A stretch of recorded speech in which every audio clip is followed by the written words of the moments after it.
Hello everyone and welcome back to the channel. I hope you are doing well. In today's video we're going to talk about one of the most critical parts of any hot work activity: fire prevention and protection measures.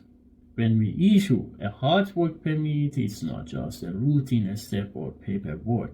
It's a clear confirmation that all required safety precautions, especially those defined by Osha in Standard 1910.25 to Section A, are fully applied in the field.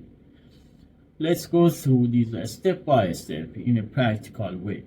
First, we start with the control of combustible material. Before any welding, cutting, or grinding begins, we must make sure that all flammable or combustible material are removed from the area. This includes items like rags, wooden pallets, paper, fuel containers, and even chemical residue. There is a simple rule you should always remember: keep all combustible at least 35 feet away from the hot work area.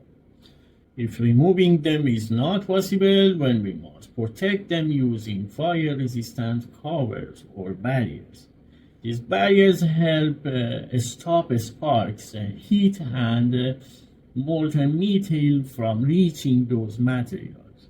And here is a very important point: if you cannot remove or properly protect combustible material, then the job must not start. Next, we need to think about hidden fire paths.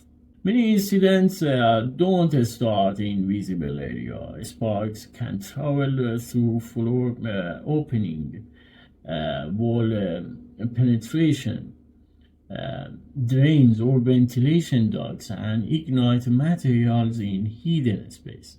So before starting the job, we must carefully inspect the area, and opening must be covered or sealed, and we must make sure there are no combustible material below or behind those spaces.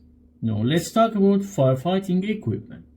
Hot work should never start unless proper firefighting equipment is ready and available at the job location. These include fire extinguishers, water hoses, sand buckets, or fire pump. The key point here is simple: the equipment must be ready for immediate use. It should not be far away or difficult to access.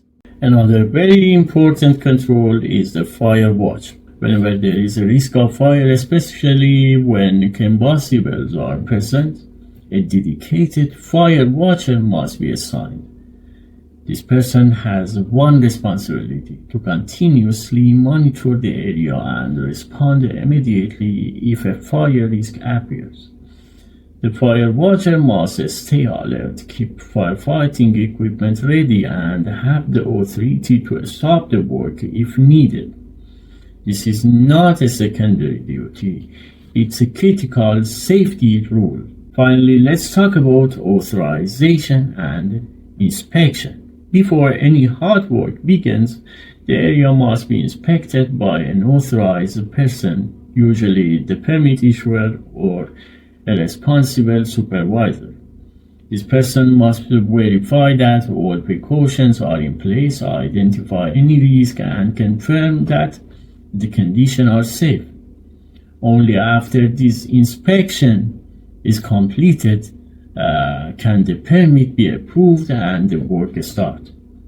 All these controls are usually listed in the permit as a checklist. You will often see items like area cleared of combustible, flammable material isolated, atmosphere tested, fire watch assigned, and equipment ready.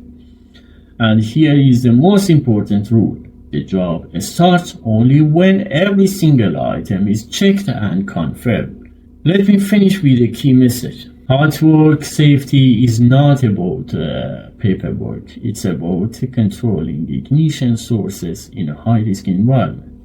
Every spark has the potential to become a fire, and every control we apply is a barrier that protects people, equipment, and the facility. So always remember, if the area is not fire safe, the job does not start. If you found this video useful, don't forget to like, subscribe, and share it with your colleagues. And stay safe, and see you in the next videos.